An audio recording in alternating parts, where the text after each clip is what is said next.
You know, the one thing we don't do is to realize that the body was the first nutritionist, the first biochemist, physiologist, pharmacist, neurobiologist. But I think we do ourselves a real disservice when we don't realize that each one of us is unique and that our body knows what it needs if we simply provide it with wholesome alternatives.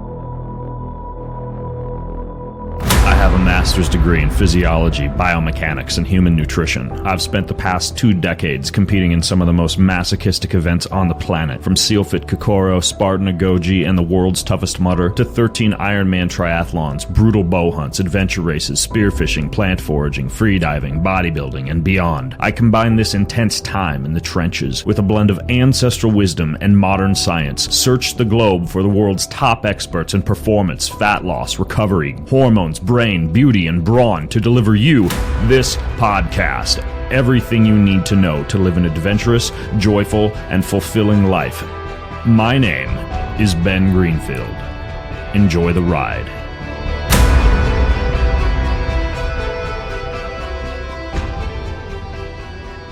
Well, hello everyone. You may have heard me talk about before this idea of looking at animals to learn more about nutrition, watching animals in nature self-select their nutrition, eat plants from one section of a field, then navigate to another section of the field for a different type of plant, how animals respond to pre-mixed solutions of oats and alfalfa and grains versus how they respond to those same mixes that they've self-selected themselves. All sorts of interesting things about the animal kingdom. While my guest today, Fred Provenza, who wrote the book Nourishment, is a wealth of knowledge on this stuff. This is a great episode, and it's brought to you by my company, Kion, my playground for new supplement formulations. I was actually just on a phone call yesterday about a brand new kind of fat loss product I'm working on that I think you're going to find absolutely mind-blowing. It even affects your microbiome, your carbohydrate cravings. This is the kind of stuff I do behind the scenes, and this is the kind of stuff that once ready and formulated, I bring to you in extremely high quality format over at getkion.com, getkion.com, where also discover Kion U, my training program for physicians and nutritionists and dietitians and physical therapists and chiropractic docs.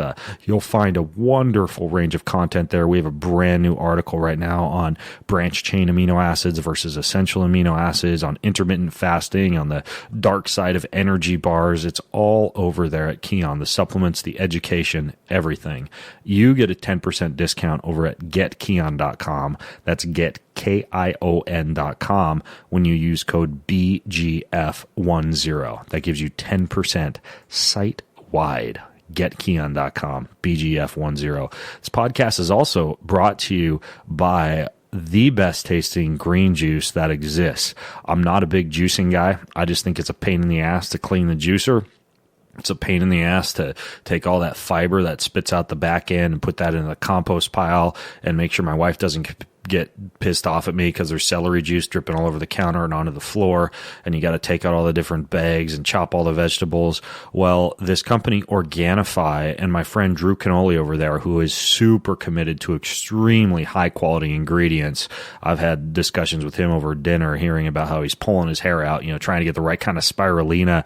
Well, they managed to make a wonderful green juice, and they've also managed to make it so your veggies don't lose a lot of their nutritional value just sitting on the shelf for days before you eat them, because they use natural, fresh, organic vegetable compounds.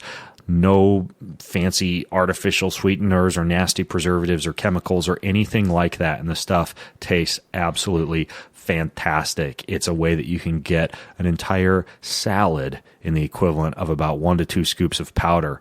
You get 20% off of this wonderful tasting green juice if you just go to Organifi.com. That's Organifi with an I. Organifi.com/Ben, and your 20% discount code at Organifi.com/Ben is Ben. I'm also going to put a link to their website in the show notes. So enjoy your green juice and your crap from GetKeon.com, and let's delve into the show and go talk to Fred. Hey, it's no secret that I live out in the forest here in Washington State with my Nigerian dwarf goats and Icelandic chickens and wild plants all over the house that me and my children collect. And so I have a special place in my heart for just learning a little bit more about both animals and nutrition, and specifically what we might be able to learn from them. But I didn't have any clue until I recently read this book called Nourishment, all of the things that animals can actually teach us about rediscovering nutritional wisdom and plant foraging and how to choose natural foods and how to choose the right diet for us. And I was absolutely intrigued and folded over many, many pages in this new book that I read called Nourishment. Now, Nourishment was written by my podcast guest today, who is an animal behaviorist. His name is Fred Provenza. He actually lives not too far from me, about a 9 to 10 hour drive over in Montana. And in this book, he delves into how animals self-select diets, the type of biochemically rich foods that may or may not help humans as well. And he uses his extensive background in behavioral ecology and wildland resources and wildlife and animal research to weave together this amazing story about what we can actually learn from animals. And I just had so many questions. You know, it's a favorite part of my job is reading amazing books like this, then getting a chance to get the author on the show and take an even deeper dive. But I had so many questions. I wanted to get him on the show. And so, first of all, the show notes, if you'd like to grab them, and I'll link to his book and everything else that we discussed during today's show, you can grab the show notes over at bengreenfieldfitness.com/nourishment, which is the name of Fred's book, bengreenfieldfitness.com/nourishment, if you want all the show notes, his book, etc. Fred, welcome to the show, man. Thank you very much, Ben. Wonderful to be here with you. No question about it. Yeah. Well, I'm stoked. We have so many cool things to talk about here.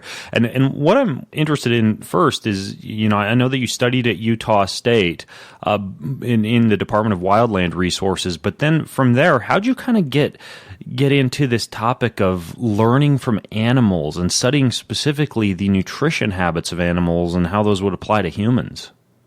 I'm going to go back a little ways, Ben, a long ways actually, in my visit here on the planet to when I was really a young child, and just absolute fascination with things wild and free, basically plants, animals, birds, insects, rivers, being in the mountains, the kinds of things that you were describing as you introduced this show, just an absolute mesmerization and fascination with those things. And so that led me early on in my career to go to Colorado State University and to study wildlife biology.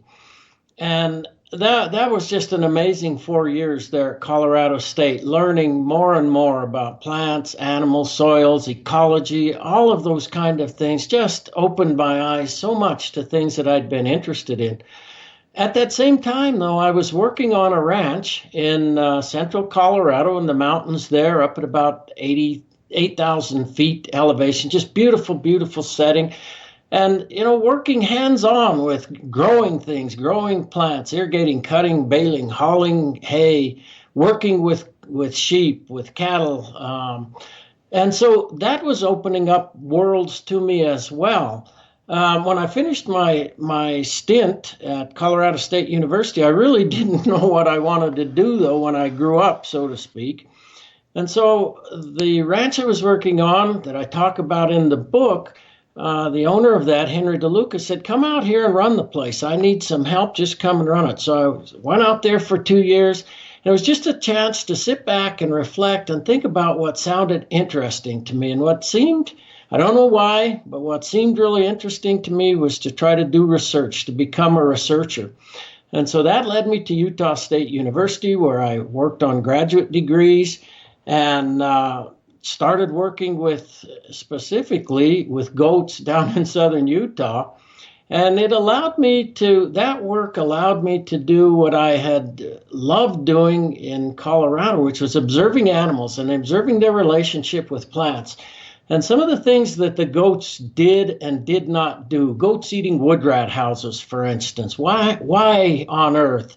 And goats avoiding parts of plants that we thought from laboratory analyses were the most nutritious parts, and yet they wouldn't eat them. It just opened up question after question to me, and basically then spent 35, 40 years doing research on trying to understand relationships between plants and animals, how they talk to one another in a sense. Yeah, and one of the first things that you kind of lay out in the book is something that I discovered some time ago, was the work of Roger Williams, a biochemist who wrote this book called Biochemical Individuality. I thought that book was fantastic. Kind of an older book. I don't recall when it was written. I think sometime in the 50s or the 60s. But why did you decide to kind of lead off early in your book with this discussion of biochemical individuality? And can you kind of explain to people what exactly that is? You're right on Roger Williams' book, and it's amazing to me that he wrote such an insightful book back in the 50s. One of the things that struck me as we did work on animals, and of course in science you're setting up treatment and control groups and various themes related to that.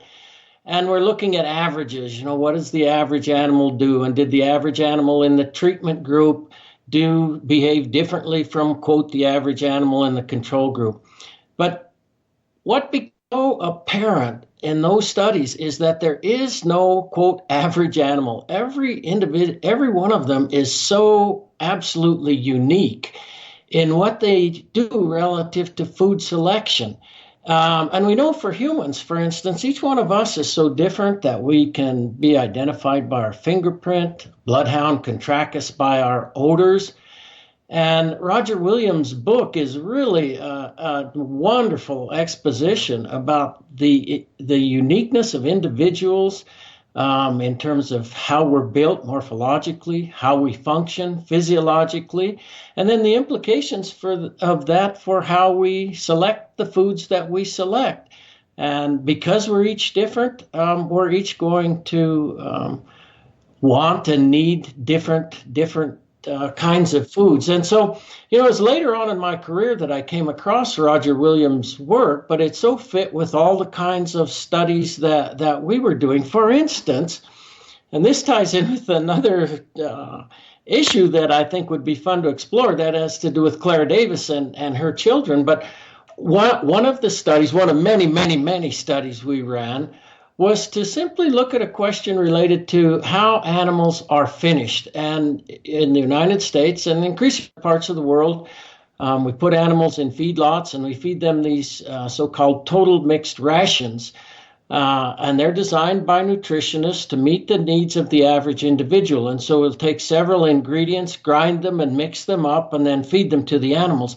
One of the questions we asked that so revealed this individuality was simply, if we have one group of animals that's allowed to choose from the ingredients, in this case there were 5 different ingredients that went into this total mixed ration, or fed the total mixed ration, what does that do for food selection, nutrition, cost, and so forth? And what we found was that the animals given a choice actually ended up eating less food than the animals that were fed the total mixed ration and didn't have really a choice of what they selected. So they ate less food, but they gained weight just as well. They finished in just as good a body condition. And this over-ingestion by the animals fed the total mixed ration is some of the animals are over-ingesting food to meet needs for nutrients that are in limited supply. So to interrupt, just so I understand fully, total mixed ration, you basically gave one group of animals unfettered access to total mixed ration, and then and I'd love to hear a little bit more about what total mixed ration is, because I know that people will be wondering. And then what did the other group have access to? Okay, the group that was given free choice was offered alfalfa, corn silage, barley, and I forget the other ingredient. So they were offered 5 ingredients, free choice. They just in 5 separate feed bucks. Okay. The group fed the total mixed ration. We ground all those ingredients together, just ground them up, and then offered them. And so that's the idea behind the total mixed rations. That makes sense? Yeah, so basically, when you combine all these foods together versus letting the animals kind of pick and choose and self-select the ratio of alfalfa and the ratio of oats or any of the other things that they would be given, the animals that have it all ground together and pre-mixed for them wind up overeating. And essentially, part of that could be because they, based on their biochemical individuality, are not able to self-select exactly what they need based on their intuition and some of the other factors we'll kind of get into on today's show. Absolutely the case. Absolutely the case. And even though 5 ingredients is not a lot, actually, for instance, compared to animals foraging on these extensive rangelands where we spent so much of my career studying, where they'll have 50, 100, 150, 200 plants, 5 is still better than 1. And what we found was that, no 2 individuals ever selected the same combination of foods. No individual ever selected the same foods from day to day. But each individual that was offered a choice of those 5, we contended was better able to meet its unique individual needs. And that's the kind of thing that Roger Williams talks about over and over and over again throughout Biochemical Individuality. Yeah, his book is fantastic. Like he gets into like the study that showed 5,000 different people and the digestive juices varied 1,000-fold in terms of the digestive enzyme and the hydrochloric acid content. He's got photos in that book of like 10 different shapes of a stomach and of a liver and of a large intestine. And then he outlines, how this affects physiological function pretty dramatically. Even things like, vitamin D. Tons of people get rid of vitamin D extremely fast, and then many people retain it, which would influence vitamin D toxicity. I mean, for those of you listening in, just get the book. It's not even that long of a read, but I highly recommend you check it out. And then you also mentioned Clara Davis and the experiments that she did on children. What did Clara Davis get up to? I learned of Clara Davis's work, which was done nearly a century ago now. After we published this work that I was just describing on animals given a choice versus fed total mixed rations, and was actually an author in Canada who contacted me, and he said, I've been reading your work. I'm working on this book related to some of those topics. Have you read Clara Davis's work? And I hadn't. And so he sent me some links to the papers, and I was just blown away to read of them. In a way, it was as if when we wrote the papers on our studies, as if we were plagiarizing the words that she was using. And I think it reflects how similar the 2 studies were in a sense. So what Clara was doing, she was working in an orphanage, and she was working with children that were given up for adoption, basically at birth, very early in life.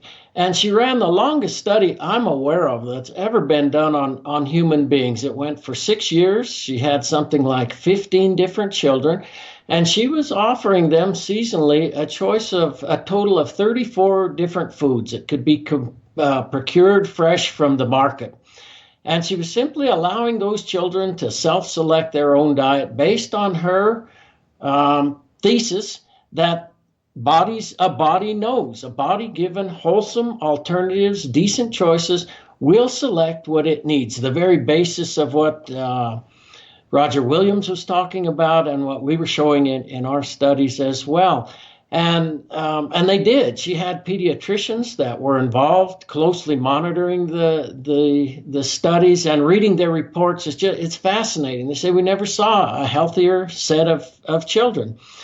And again, Clara Davis was saying some of the same things when she was writing. She said no 2 kids ever selected the same combination of foods. No child ever selected the same foods day to day. And all that gets into the tremendous nuance that we got into over the years in terms of how all of that works, why it works such that the body never does select the same combination of foods day to day and so forth.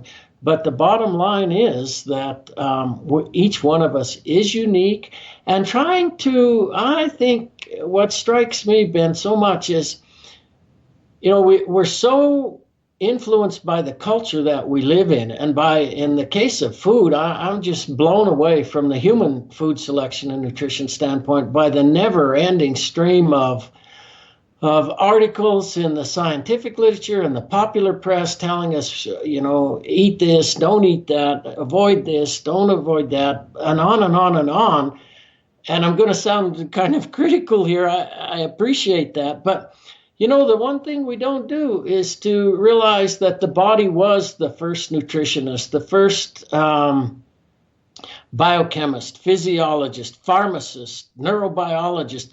All science does is to try to study those things.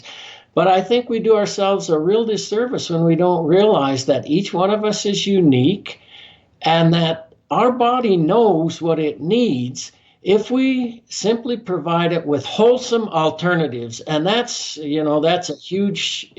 huge issue, because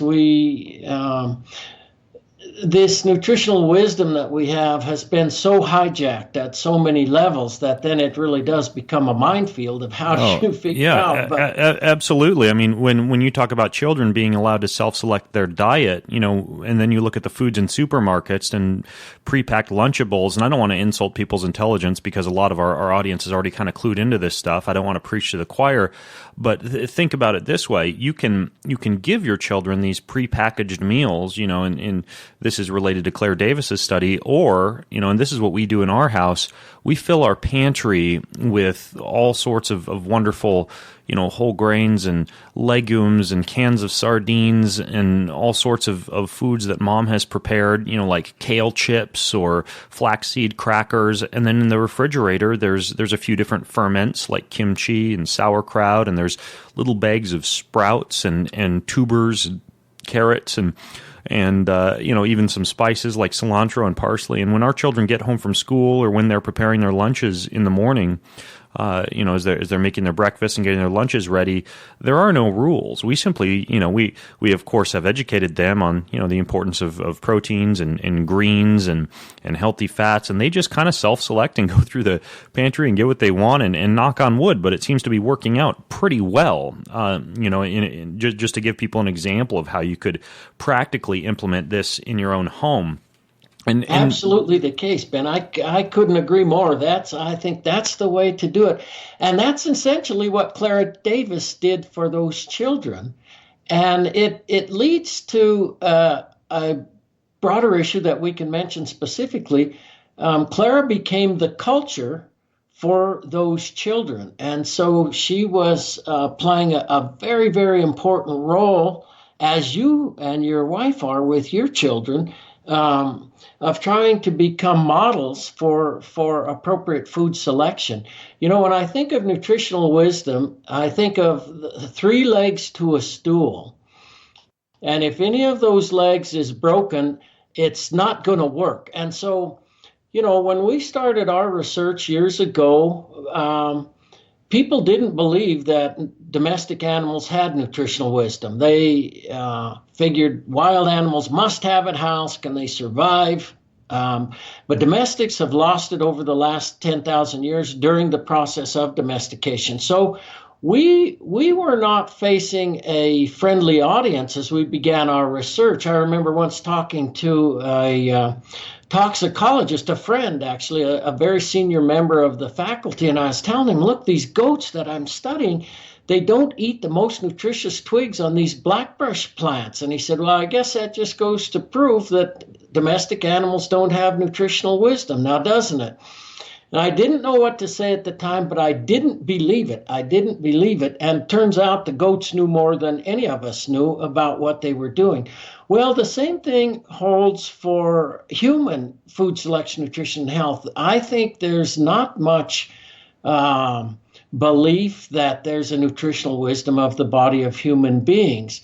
And so these three legs of the stool, if any of those are broken, you're not going to see some functionality. And let me just briefly describe those three legs, because we've been hitting around them, and we'll just make it explicit. One is what we refer to as these flavor feedback relationships, and devote an entire chapter to just trying to say, you know, we studied this backwards and forwards, inside and out, with energy, protein, ratios of that, rates at which they ferment. Then we went on to minerals and self-selection. Colleagues in Australia have gone on to vitamins. And it's just clear that animals have the ability to select diets that meet their needs when they're challenged to do so. But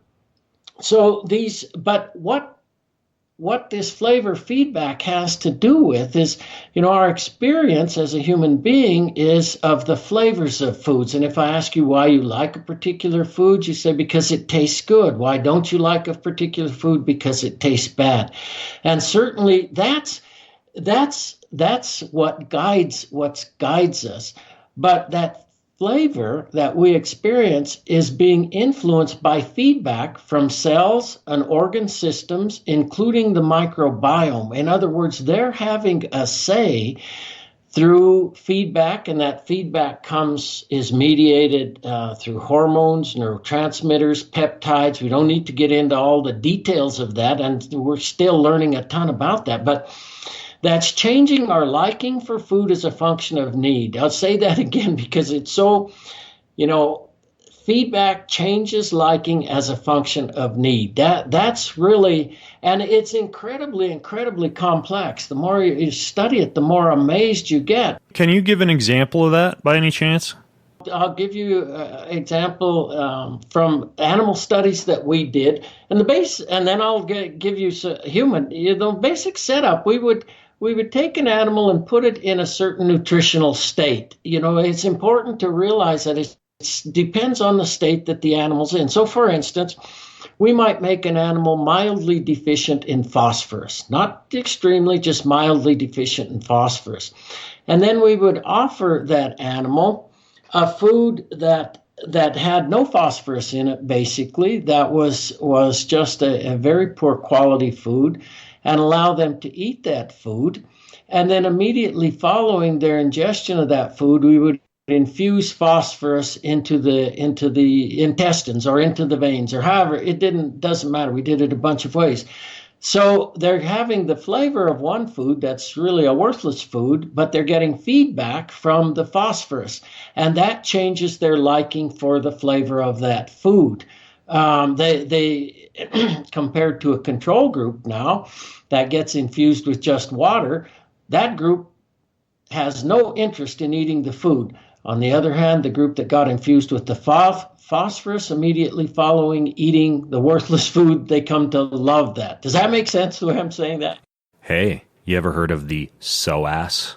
The psoas, it's not an airplane or a car or a computer. It's on your body. It's a muscle. A lot of people don't know about it. It's one of the leading causes, a tight psoas, of low back pain and hip pain, yet most massage therapists don't work on it. It's a difficult, kind of sensitive area to work on because it's kind of by your abs and your crotch. But unfortunately, probably 99% of the people who I see at the gym are walking around showing symptoms of a tight psoas, hunched over back, tight hips. It can even affect things like your bowel movements, constipation, a whole host of issues.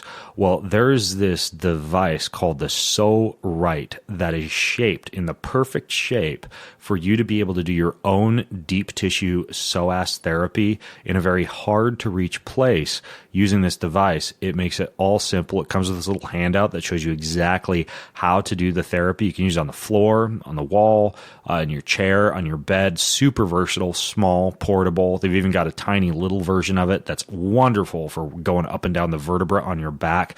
I love this thing. I use mine about 3 or 4 days a week. I'm making love to the psoas on my living room floor, grunting and groaning, and I've managed to be able to self-mobilize my psoas using this single device. I used to use a kettlebell handle before I discovered this thing, and this thing's way better. It's called the So Right, PSO Right. You can get it with a 10% discount if you just go to bengreenfieldfitness.com/feelssorright. See what they did there? bengreenfieldfitness.com/feels-so-right. And you use code BEN10. That's BEN10 at bengreenfieldfitness.com/feels-so-right. This podcast is also brought to you by Birdwell Beach Breeches. Birdwell Beach Breeches come out of California. These things have unreal durability. They're breeches. They're shorts. They also do a bunch of other apparel that's overbuilt for all your outdoor adventures, meaning the stuff simply cannot be ripped or torn or damaged by surf, or by the coral reef when you're surfing. It was fashioned after sailboat sails. That's what inspired their innovative surf stretch fabric, which is a 4-way stretch microfiber, which gives you wonderful mobility, but it's also got unbreakable surf nil nylon in it for incredible durability. They actually have a wonderful guarantee on these. If they rip or tear or anything like that, you just send them back and you get a new pair of Birdwell Beach breeches. They were one of America's first board shorts, made down in California, Southern California, ever since the 60s. They're a summertime icon down there. And you get your Birdwell Beach breeches now when you go to birdwell.com. You'll get 10% off at birdwell.com with discount code BENG. Not only that, you get the lifetime guarantee, you get the free shipping for anything over $99, and they have a wonderful range of apparel. May I recommend to you, though, their original Birdwell Beach Breeches shorts. They're my favorite swim shorts ever. So birdwell.com and use code BENG to pick up your first pair of birdies and see why they've been an American icon since 1961. It's a freaking long time. Yeah, that does make sense. If I recall, another example from your book was this idea of vitamin fortification, and this idea that when multivitamins are added to food or fortified in food products, as we see so commonly in things like cereals, baby food, a lot of the grains and rices on the supermarket shelves, the actual desire to eat more nutrient-rich, especially micronutrient and multivitamin-rich plants and bitters and herbs tends to decrease. And I think this was an animal study, but basically the palate, the self-selected palate for many of these nutrient-rich vegetables seem to be significantly lowered in response to vitamin fortification of feed. Am I remembering that correctly? Absolutely the case. Absolutely the case. So one can think at the worst case sort of scenario, if a human is on a highly processed diet that's low in some of the micronutrients or vitamins that a person would need, and you put those in those foods in low amounts, it goes back to the total mixed ration thing.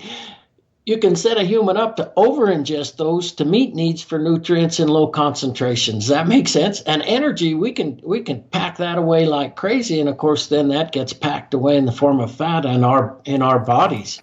And what was the other example that you were about to give before I interrupted you? There was a veterinarian that I've known, Doc Holliday is his name, and wonderful, wonderful person. He was doing holistic veterinary practices before the term was even invented. And he talked with me at length and wrote about it in a book that he wrote about an experience that he had where with some dairy cattle that had become were exhibiting some really, really strange behaviors. They were having issues with abortions in the last trimester of gestation. They were eating like 2 pounds of a mixed mineral block per head per day. And the story then is how they untangle what was going on with that. And part of the untangling relates to what we've been discussing, was to think about, rather than offering this block that's a mixture of all of these micronutrients, to simply offer free choice a variety of different nutrients. And so the dairy man that he was working with did that, and immediately the cows started to attack him as he went across the feedlot. After a day or so, they just were going like crazy for one specific nutrient. And in this particular case here, it was zinc. And the animals were deficient in zinc.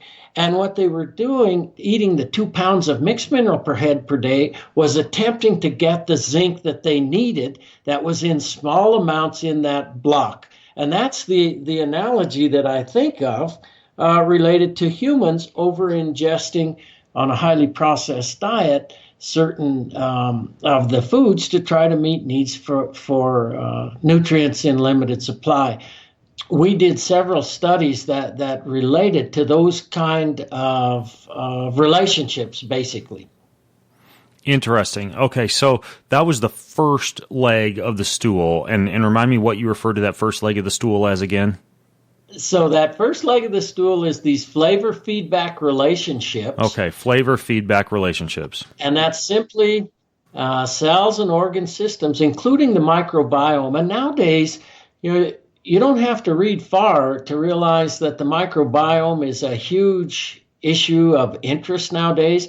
And people are talking over and over again about how the microbiome is feeding back to change our liking for what the microbiome needs.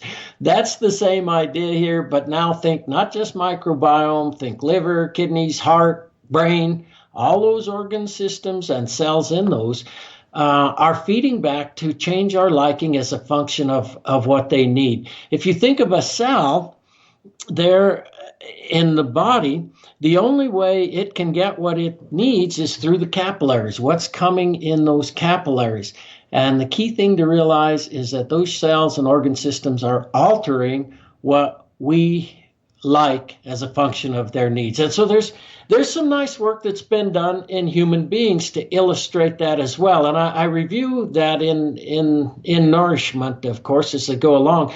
But tying back with Clara, just to make that point, and then we'll keep it going here. But she found that some of the kids, rickets was a common disease back in the days that she was doing her work, and she found that children that came into the orphanage that had rickets, they were selecting more for things like cod liver oil that would help to rectify that deficit. That's that whole, their liking for that was high as a function of need. Once those needs were met, they were like most kids. They couldn't stand the cod liver oil anymore. Right. Probably once they had bone formation and some amount of nervous system growth, their self-selected need for vitamins like A, D, E, and K began to lower.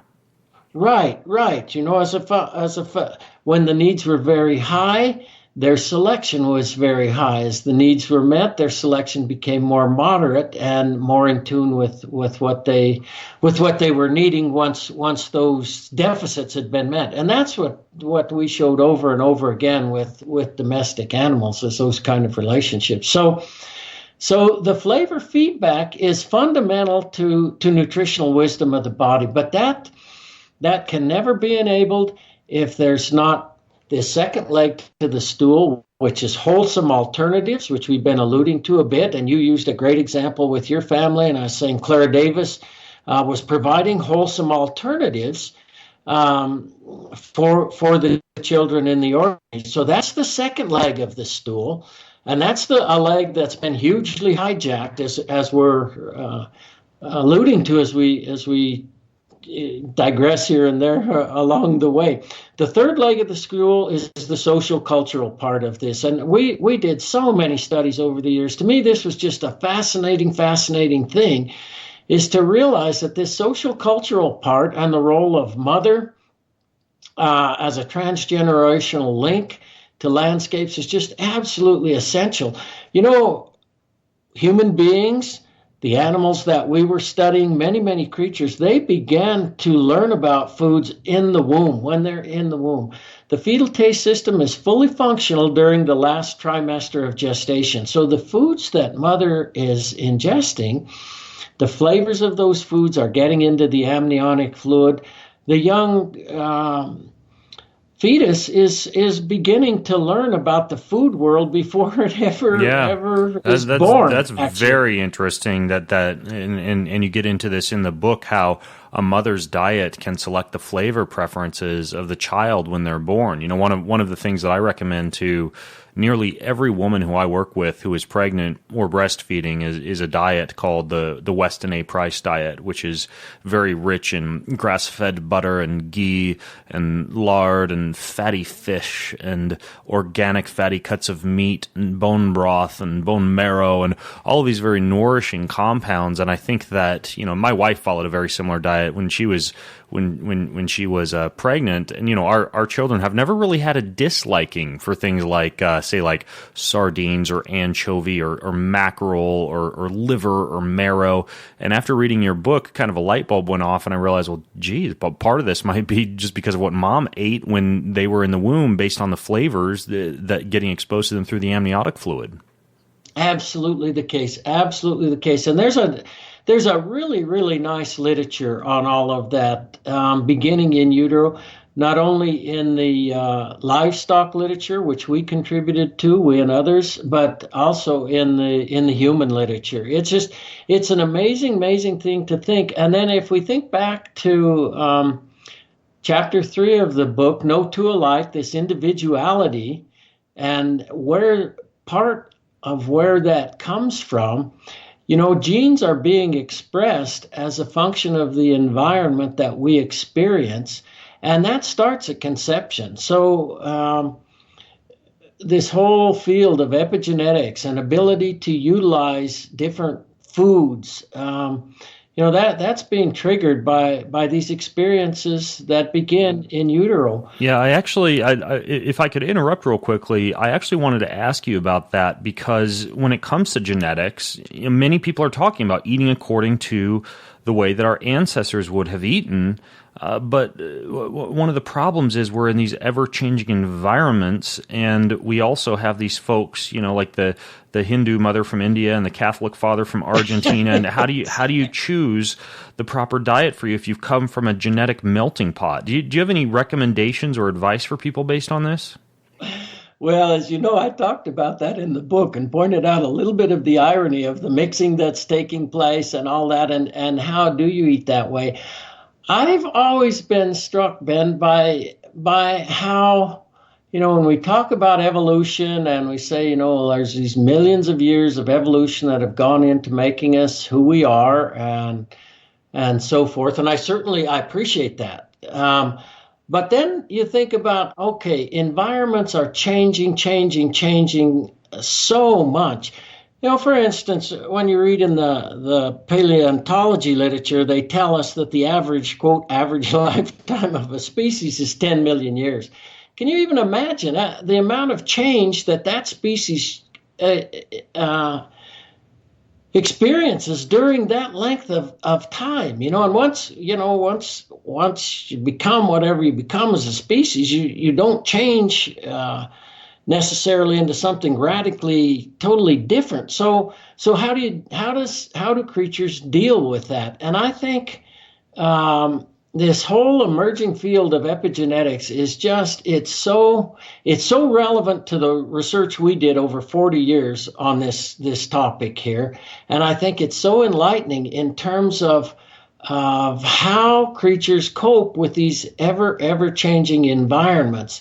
And the fact that genes are being expressed, which means that's going to change morphology, it's going to change physiology, and I give many examples of that in the book, and of how organ systems change in size, change in function as a result of these experiences early in life. Sorry to interrupt, but you mentioned, as environments and landscapes evolve, this can also influence the diet. And I think this might be a perfect place to kind of jump into some of what Warren Angus Ferris found, and perhaps you could introduce him and what he found and how it relates to this latest paper that I know that you're just now writing for the Frontiers in Nutrition journal. But before I turn it over to you to kind of get into that and why that might influence our diet choice and why we need to take into consideration more than perhaps just what our ancestors ate, I want to point out the fact that I personally am in this for the long game. I've spoken on stage before about how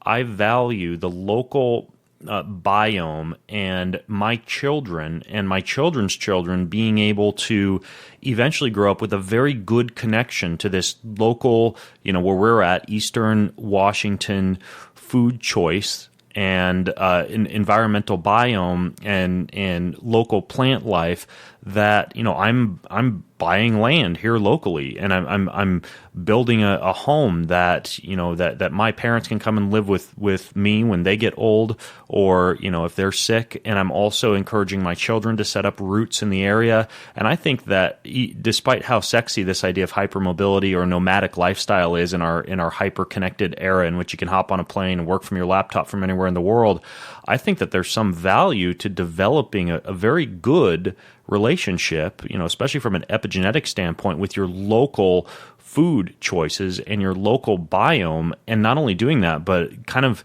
planning ahead and bringing up your family and training your family to learn the value of community and growing up in kind of a localized biome.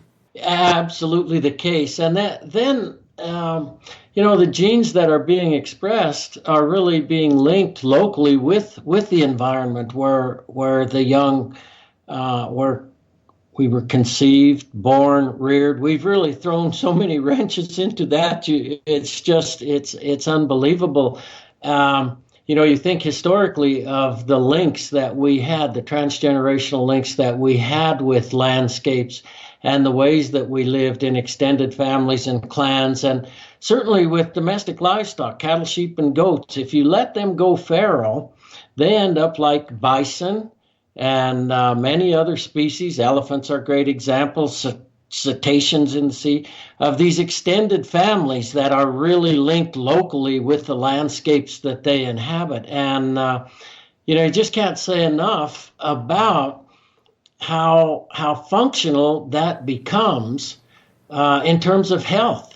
Oh, yeah, and when absolutely. We break those linkages to the degree that we have, I think we can't even realize how many linkages we've broken with the landscapes that we inhabit. Yeah, or just ancestral wisdom when it comes to how we're pairing our foods. And I actually want to get into kind of food pairing, and you talk about the Maasai tribe of Africa and the benefits of having a glass of red wine with steak, and this is something you kind of open up as you begin to talk about Warren Angus Ferris and what he found in his book Life in the Rocky Mountains. Can you kind of delve into that a little bit?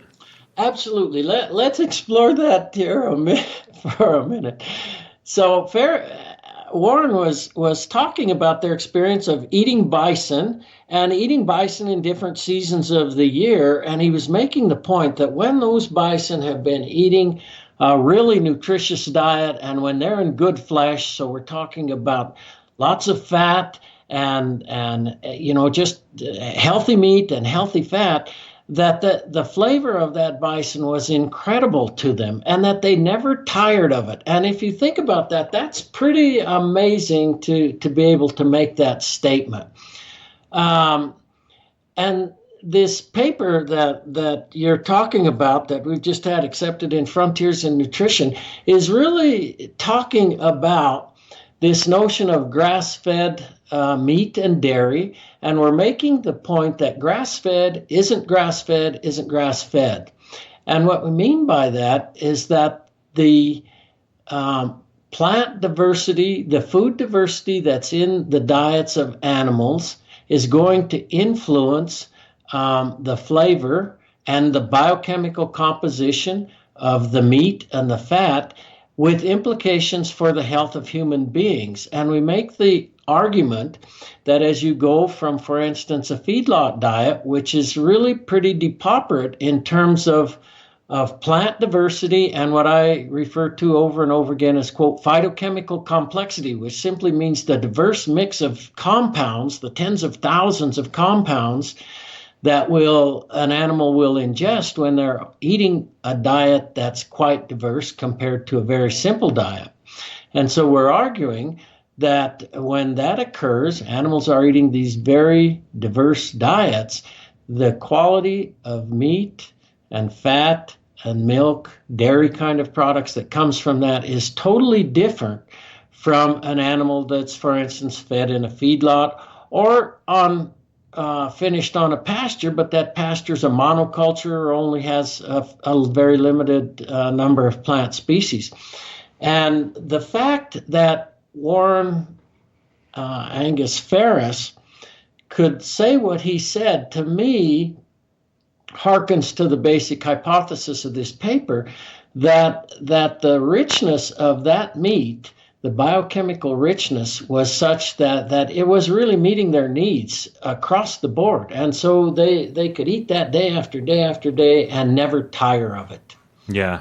Yeah, and then you get into, you know, some of these tribes, like, it's kind of interesting. Like, a lot of people, for example, these days are into the carnivore diet. And you talk about the Maasai tribe, which is often cited by folks who champion, you know, a carnivore diet. And the Maasai certainly do eat a diet that's high in red meat, and they include milk as well. But there's also, as you note in the book, I think almost 30 different herbs that they add to their meat-based soups, and a bunch of different herbs that they add to the milk to get them the antioxidants and the phytochemicals that, you know, that would be found in an herbivore diet that can protect against excess iron in meat and improve, you know, vascular function by kind of thwarting some of the negative effects of fat on endothelial function.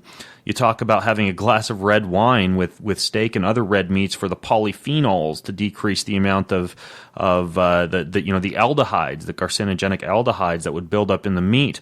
And this idea of eating a widely varied diet, especially that's rich in these wild plants and phytonutrients, is something that we see in nature, and that seems to translate to humans. And even, you know, as you're noting in your recent paper, and also as you know, Ferris alluded to, you know, this might be actually changing our body, this phytochemical richness, actually having an impact on our genes as well. So one thing I want to ask you about that you kind of delve into in the book as well, when it comes to these different foods that we're selecting, you know, these different phytonutrients that we're selecting, is there any type of advantage to kind of like the group of phytochemicals you'd get from eating a plant-rich diet versus isolated, concentrated synthetic molecules that we could supplement with to kind of replace some of those foods, or take the ease of preparation out of the equation, you know, actually using these isolated molecules? Can you get into that and the concept of synergy? Absolutely, and it is all about synergies, no question. I think one of the most interesting papers I read as I was, you know, doing research on the literature for this book on human food selection and nutrition was by two researchers in Australia, and the title of the paper was something like "Food, Not Nutrient, is the Basic Unit in Nutrition." And they went on to build this case throughout that paper. It's just a fascinating, so important of a read, that as you move from individual compounds, for instance, DHA, EPA as a part of omega-3 fatty acids, as a part of fish oil, as a part of oily fish, and so forth. As you move up, that's what becomes etiologic in health. The more you focus on individual compounds, these health effects go away. And in this paper that we're referring to that's just been accepted for publication, we certainly make that case. You know, a lot of people tout the benefits of grass-fed meat and dairy based on omega-3 fatty acids, the health benefits of that. Well, if you start to review that literature really thoroughly and carefully, as we did as we got into this paper, you realize, you know, there's not much to say for that. All the clinical trials, all the trials they're running, all those effects go away. The recommendation now, if you want to get your omega-3s from some source, eat oily fish, for instance. So it's really about the synergies that occur in whole foods. For instance, and I'm sure you do this too, my wife and I, and she's just a champion at this sort of stuff. We love to grow our own vegetable, herbal, and medicinal gardens. And so she grew some wonderful garlic last year. Well, what you're going to get from eating that garlic that she grew versus a garlic capsule, worse yet, one that's odorless, you can't even breathe on a person and knock them over, you know, there's no comparison. It's about synergies, and it's about eating whole foods and wholesome foods that are grown under good conditions. I think that's the bottom line of it all. Yeah, but when it comes to these kind of like synergistic relationships between phytochemicals, I know that there are some supplementation companies that are beginning to develop, I guess what you might consider to be pharmaceuticals or nutraceuticals or supplements that seem to weave in some of these synergies. I think is it a Chinese company that you talk about in the book? Yes. No, and there's a growing appreciation, I think, in from both a medicine standpoint in that case, as well as let food be thy medicine, so to speak, across the board. I find that research very interesting because it's an appreciation of this notion of the importance of synergies. I think that's very, very interesting and worthwhile research that they're doing.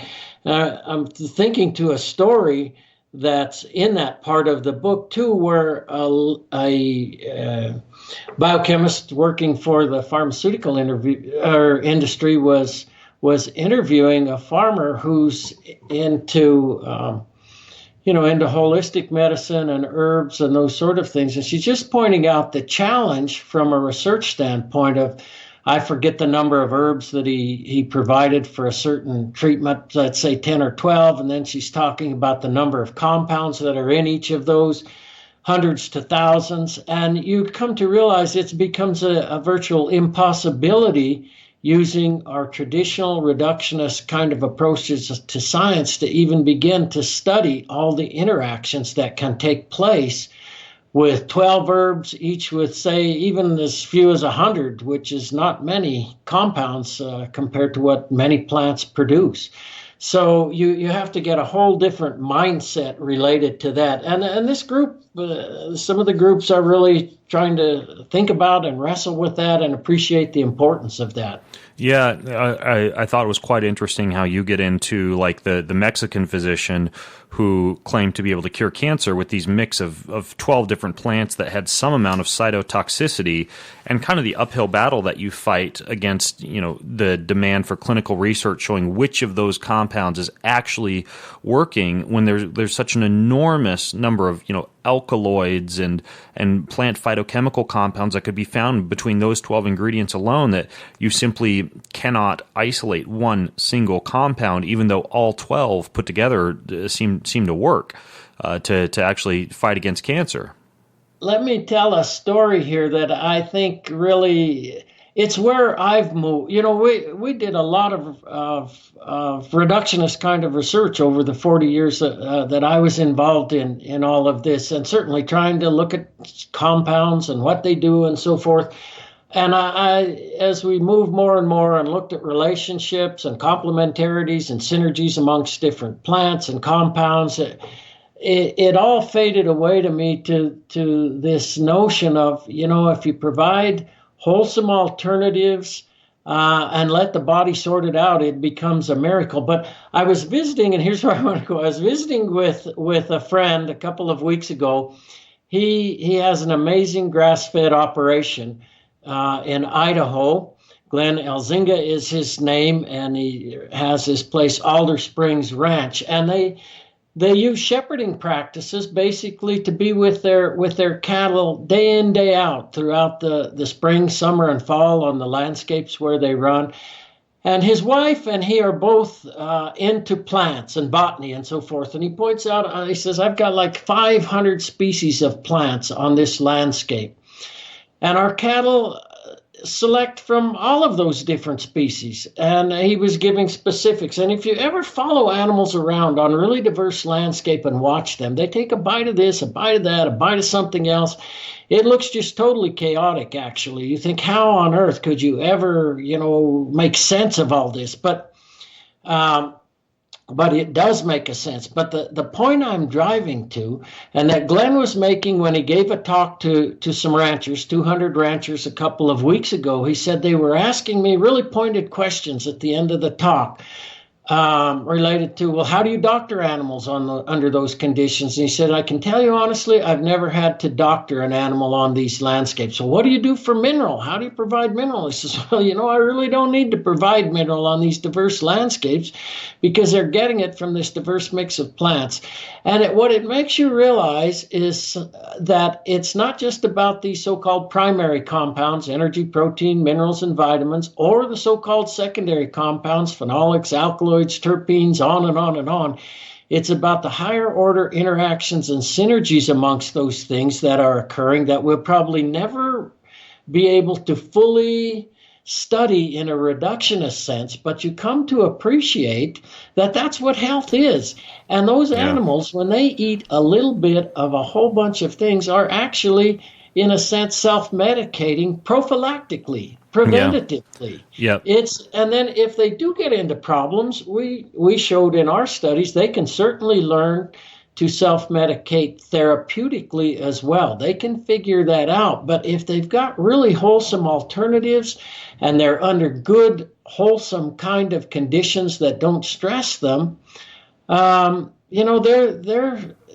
leads to health. Yeah, yeah. By the way, that Chinese company that I mentioned just before it slips my mind that you alluded to in the book is Phytoceutica, and they're developing basically a blend of different plant species that could be used to kind of cover the bases for many folks when it comes to taking advantage of all the different liver protection and anti-cancer and antiviral activities from specific plants. They're developing a product called PHY 906. So if I can find more research on that one, I'll put that in the book. But of course, this idea that certain cancers, for example, can be susceptible to the cytotoxicity of plant-based compounds kind of raises the question of balance. Is there a paradox between eating a diet, whether in plants or whether in animals or in humans, that has a lot of these phytochemicals and is rich in herbs and spices, and the potential for toxins or damage building up in the body from those foods, because a lot of these are xenohormetic compounds. Certain amounts are good, and then you reach a certain threshold. So can we learn anything from animals when it comes to avoiding toxicity from, say, like excess phytochemical intake? I think that's where listening to a person's body becomes very, very, very important. Paying attention to cues from the standpoint of the animals. What's amazing to me is their ability, seeming apparent ability, to limit intake of these plants to levels that don't cause toxicity.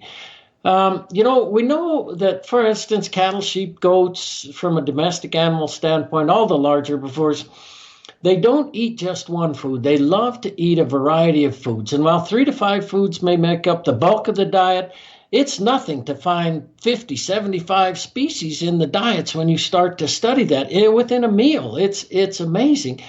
And so there are different explanations that people have posed for why do animals eat a variety of foods. And one is that they do it to meet needs for nutrients. And that's certainly the case because plants all vary in terms of their energy and protein as well as mineral profile. So eating a variety of foods enables animals to meet needs for nutrients.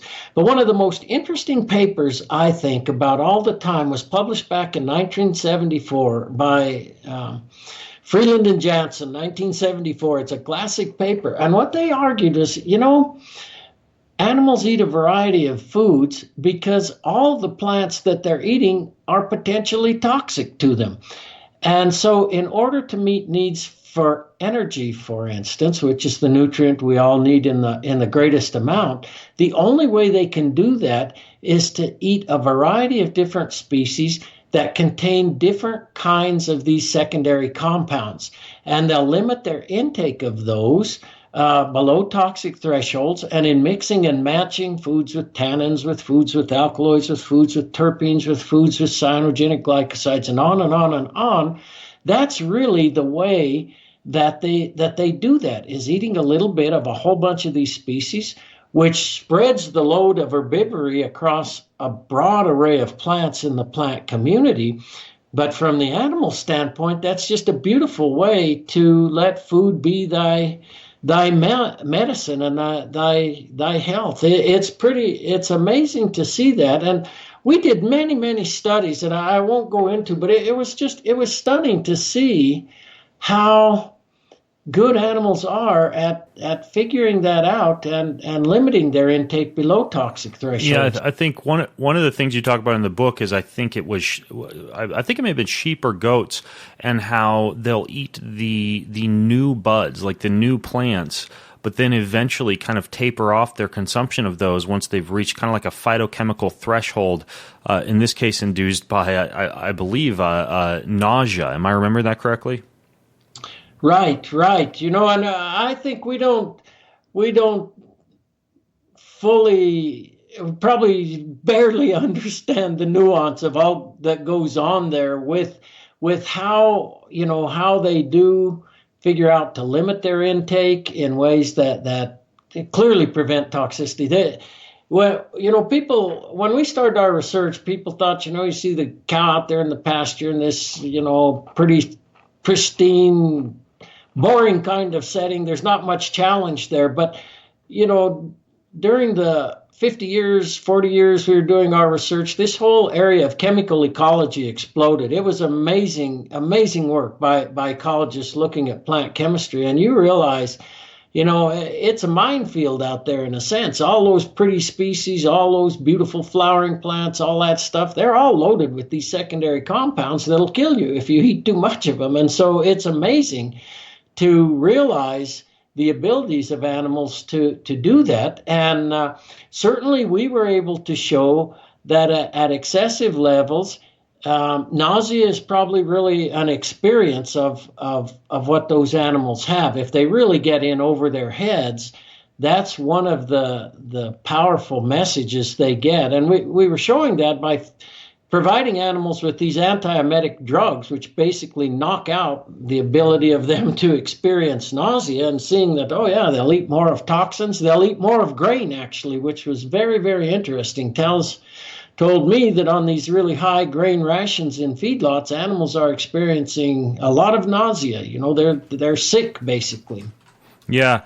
I think that, one of the things that we as humans have an advantage with over animals as well, we may not be able to, or may have lost the ability to be able to go out into the forest and select a certain number of plants that would address parasites, a certain number of plants that would be anti-tumorigenic, a certain number of plants that might offer some sort of, let's say, protection from the sun, or protection from malaria or measles or something else that might be kind of passing through the tribe.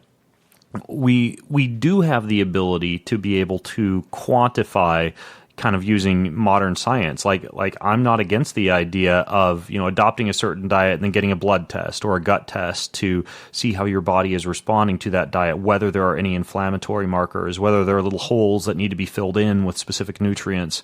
And also using things like, heart rate variability testing to see how your nervous system is responding to certain meals and whether it's getting low or high in response to a meal. But then, of course, I think there are also those in our community, shamans and healers and physicians who are able to help people navigate through this, or able to teach people how to better listen to their bodies. One guy who you actually remind me a little bit of, my friend Paul Chek, he'll often stand before the selection of foods that are available to him on a table, and he'll pick up a certain dish and set it down, and pick up another one, set it down, and begin to listen to the cues that his body is sending him about what he should actually eat. And I've begun to kind of assemble my lunchtime salads similarly. They're always different. I open up the refrigerator and I say, well, the sprouts are calling my name, and today I'm kind of feeling like the celery instead of the carrots, and I'd like the almond butter instead of the Dijon mustard, and so I think that there is a certain kind of a horse sense we can rely on, but I think that should be paired with some amount of self-quantification. Right, and I think that combination, Ben, can help to guide a person back to their own wisdom, back to their own, the combination that you're explaining, and then to become aware, just the way that you said that. I really, over the years of working with the animals and watching that, is just to become aware of, well, what sounds good, or does anything sound good at the moment? All those are cues, basically, to what your own body is telling you. And I think becoming aware of that can really complement these other, some of the science that we know about and appreciate nowadays as well. But really tuning in, getting on wholesome foods, and that's a huge topic in and of itself, of vegetables, fruits, nuts, meat from like we were taught, Warren Angus, Ferris kind of meat and so forth.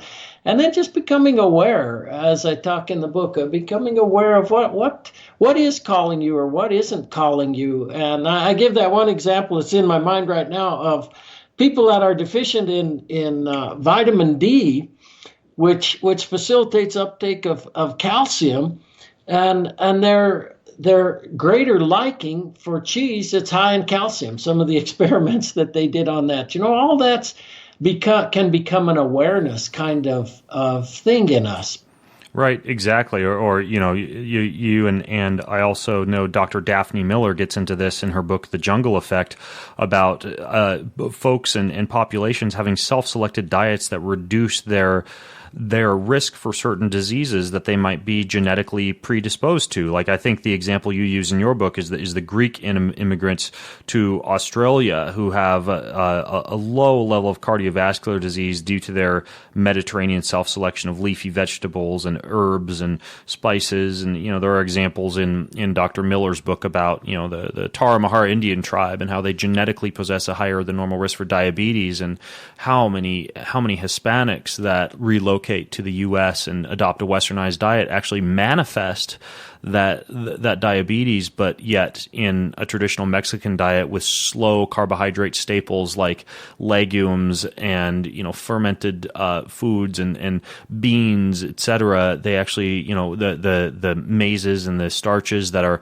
a little bit lower on the glycemic index compared to the sugars and the processed flours in the U.S., they don't develop the same propensity for diabetes. So yeah, this idea of kind of striking a balance between, I think, some amount of modern self-quantification, some amount of paying attention to your body and its symptoms, some amount of just a wide diversity of plant matter, and then some amount of looking at what our ancestors would have eaten can at least give us a lot of clues about how we should assemble the diet that's perfect for us. I think so. That's right. All those can be information that a person in this year 2019 can use as a way to try to work their way through the jungle that food selection has become. Yeah, and I guess the last comment I want to make on this is that diversity is important. Actually not having the same subset of foods that you're eating over and over again. There's this guy named John Hoxsey that you get into in the book. Do you want to describe who John Hoxsey was and his formula he developed for healing cancer that was a blend of so many different herbs? Yes, John Hoxsey's an amazingly interesting story. He was a farmer, and he had a prize stallion that had developed cancer, and as a Quaker and just as an individual, he notes in the writings, he couldn't bear to shoot the animal. And so he put it back out to pasture, figuring that the animal didn't have long to live and it could live out the remainder of its life on this pasture. Well, he observes then that the animal is going to places it hadn't frequented in the pasture, eating plants that it had not eaten in the past. And it does this over, I forget, a few weeks, a month, a couple of months, whatever, and the horse isn't dying, and in fact the cancer is going away.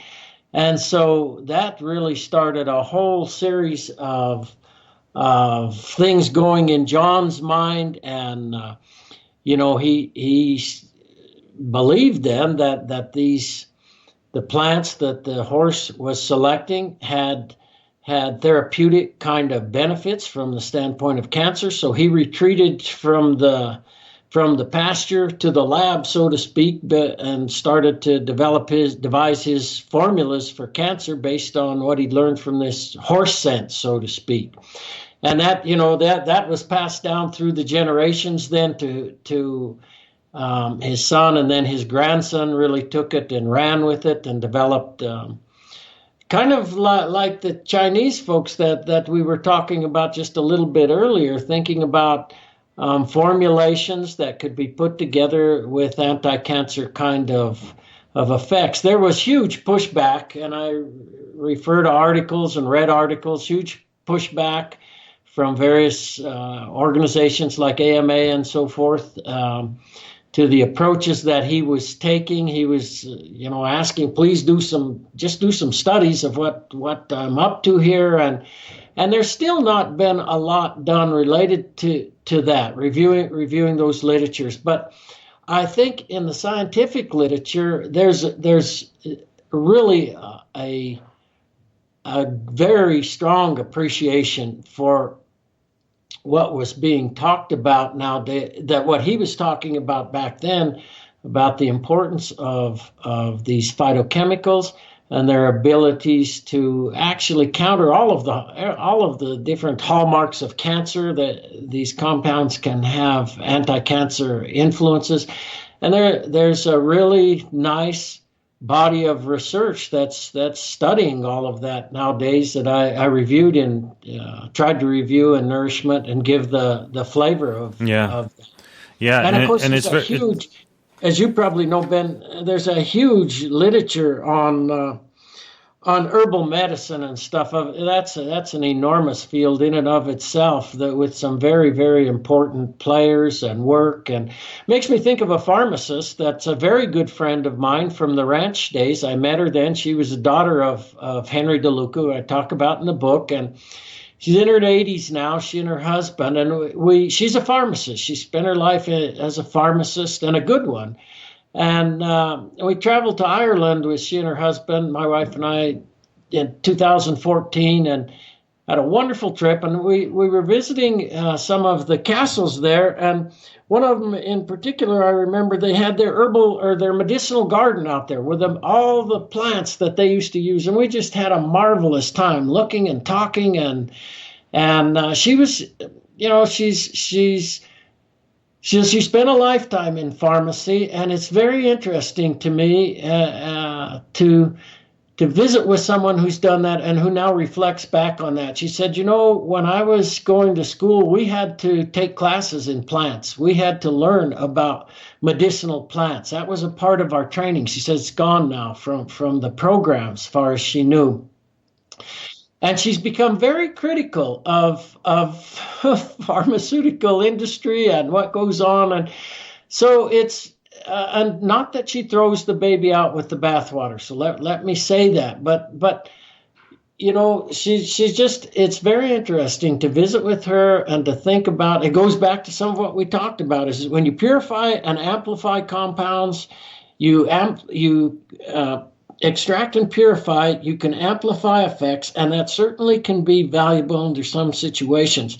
But there's so many side effects with that approach. And I think some of the folks that are moving, pioneering now, and you mentioned them earlier, the Chinese group and others like that, are really, I see them as moving back. I participated in a symposium a couple of years ago, and the title of it was Farm Ecology, Pharmacological Aspects of Ecology.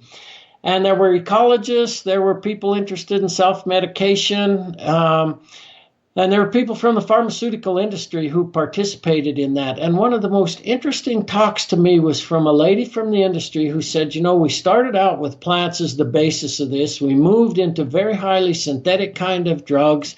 And now her feeling was that the frontier is going to be moving back in this other direction related to multiple compounds and synergies, and much less side effect kind of outcomes due to purifying and amplifying effects in ways that lead to this huge array of side effects that we're all aware of nowadays. Yeah. And this, for example, this John Hoxsey, his tea, perfect example that he developed was, native plants like ragweed and burdock and sagebrush. And then he would use artichoke and lettuce and spinach and ginkgo biloba and all of these different, sesquiterpenes and flavonoids and polyphenols and terpenes derived from the mix of these plants. And by the way, the modern version of this is called Essiac tea, ESS IACT. You can buy it on Amazon as a tea, or from companies like Mountain Rose Herbs, which is another very good source for teas.